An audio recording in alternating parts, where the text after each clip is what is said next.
fastest aircraft ever built carried no guns, no missiles, and no armor. Its entire written answer to a surface-to-air missile was one word: accelerate. Not turn, not dive, not release flares. Over the Korean Peninsula in August 1981, 2 Soviet-built missiles passed a Lockheed State Route 71 close enough that the man in the back seat looked right and watched them go by. The order still stood: accelerate. To see why that worked, start with the numbers. The State Route 71 cruised above Mach 3.2 at over 80,000 feet, roughly 30 nautical miles a minute, a mile every 2 seconds. On July 28, 1976, one of them set records no crew jet has broken since. 2,193 miles per hour and sustained level flight at 85,068 feet. 50 years on, nothing in service has taken them away. 32 SR-71s were built.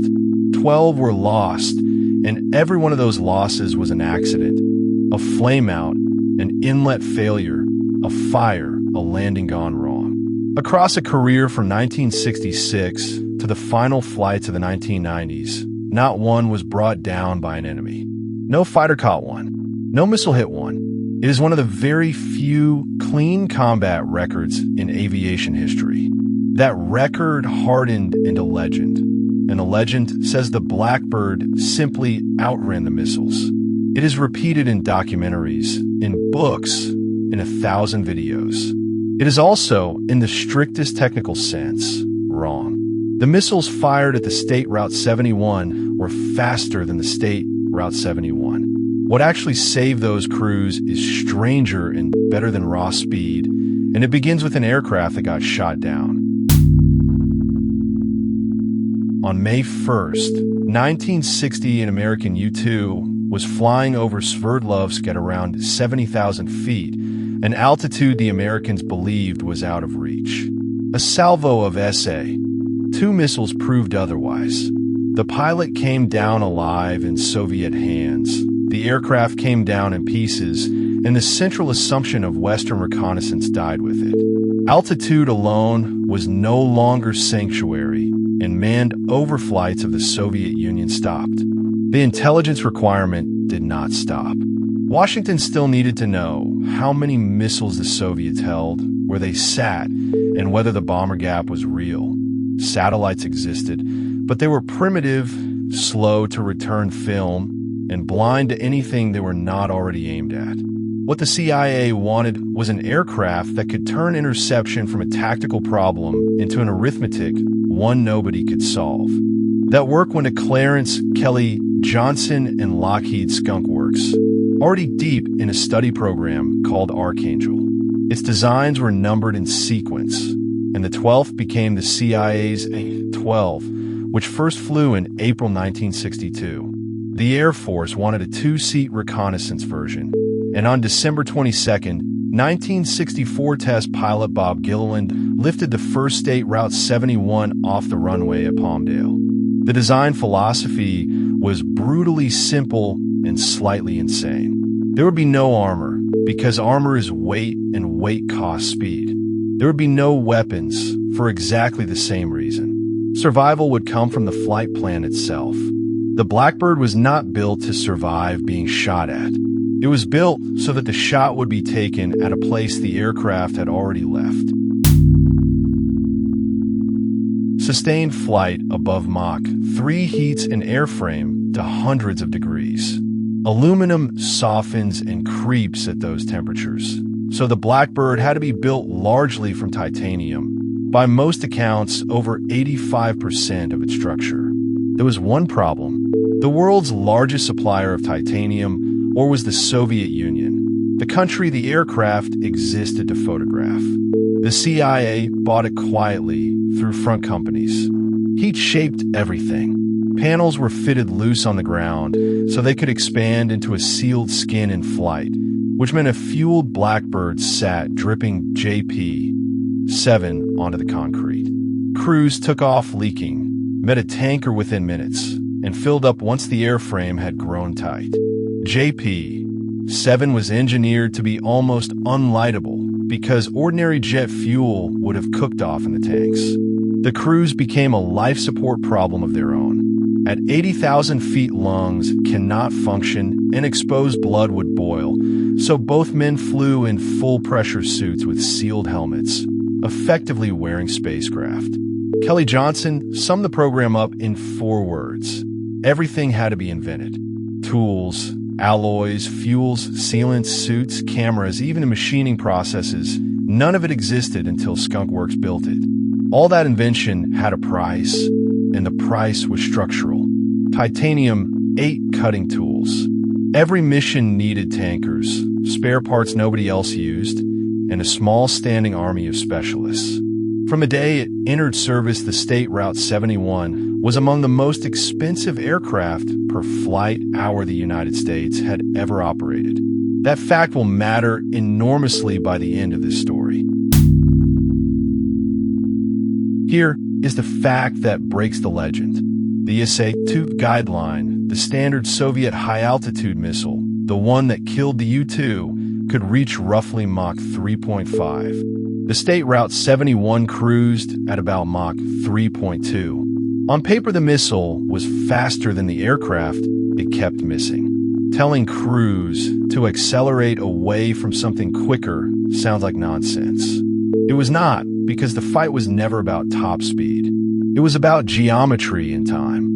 An SA-2 battery might see a target dozens of miles out, but its usable kill envelope against something that high and that fast collapsed to a window only a few miles wide. A Blackbird crossed that window in a handful of seconds. In that time, the target has to be found, tracked, and locked, and the missile launched, boosted, and steered onto a moving point. Even a perfect launch met physics at the top of its climb. At 80,000 feet, there is almost no air, so the missile's fins have almost nothing to push against. It arrives fast but barely steerable on a course computed for where the target used to be. Its proximity fuse was designed against aircraft closing far more slowly. A small timing error becomes a mismeasure in miles. On top of that, the Blackbird carried a defensive electronic suite that jammed guidance radars, sometimes automatically, before the crew knew they were being shot at. Put it together, and the picture changes. The State Route 71 did not outrun missiles. It made the shot arithmetically unsolvable, and that is why accelerate was the correct order. Every extra not shrank an already impossible window. The closest anyone ever came was over North Vietnam in late October 1967, and it was not in State Route 71, but its CIA cousin, an A-12 flown by Dennis Sullivan. 2 missile sites launched 6 SA-2s at him while he ran above Mach 3 at around 84,000 feet. He came home clean, or thought he had. Inspection found metal driven through 3 layers of titanium in the right wing. Analysts identified the fragment as part of an SA-2's fusing mechanism. That wing is the only documented case of a Mach 3 Blackbird being damaged by enemy fire in 3 decades of operations. Estimates of how many missiles were thrown at Blackbirds over Southeast Asia run from several hundred upward, and no 2 sources agree. Not one of them destroyed an aircraft. One managed to leave a scar. The most publicly documented shot came on August 26, 1981. Major Maury Rosenberg and his reconnaissance systems officer, Major Ed McKim, were finishing a pass along the Korean demilitarized zone when McKim's panel lit up. The defensive system had begun jamming on its own. He looked right and saw 2 SA-2s go past. North Korea's shot caused an uproar, and crews flew that corridor far more carefully afterwards. Then came Libya. On April 15, 1986, hours after American strikes in Operation El Dorado Canyon, Major Brian Schul and Major Walter Watson flew the bomb damage assessment. Launch warnings came up from the sites below. By Schul's own account, he pushed past the aircraft's Mach 3.2 limit toward Mach 3.5 and described the speed in 3 words: flat out scary. The missiles never arrived. Somewhere along the way, a figure attached itself to this aircraft. More than 4,000 missiles fired at SR-71s, and not a single hit. You'll find it in headlines, on museum placards, and documentaries. It deserves an honest caveat. That total has no clear primary source behind it. Published estimates swing from several hundred over Vietnam to 4,000 across the program, with no verifiable count anywhere. What is documented is narrower and stronger. Missiles were unquestionably launched at Blackbirds by North Vietnam, North Korea, and Libya. At least one engagement is described in detail in the open record. One airframe carries physical damage from a warhead fragment. And across the entire operational history of the type, the number of aircraft lost to hostile action is 0. The tally is folklore. The record is real. Because the Blackbird did kill people. It simply never needed an enemy to do it. On January 25th, 1966, Lockheed test pilot Bill Weaver and reconnaissance specialist Jim Zwayer were near Mach 3.2 above 78,000 feet when the right engine inlet unstarted. The aircraft yawed violently and came apart around them. Weaver never pulled his ejection handle. The disintegration threw him out of the airplane. His pressure suit inflated and held. His parachute opened automatically, and he came down on New Mexico ranch land, where a rancher reached him by helicopter within minutes. Zwayer's neck had broken in the breakup itself.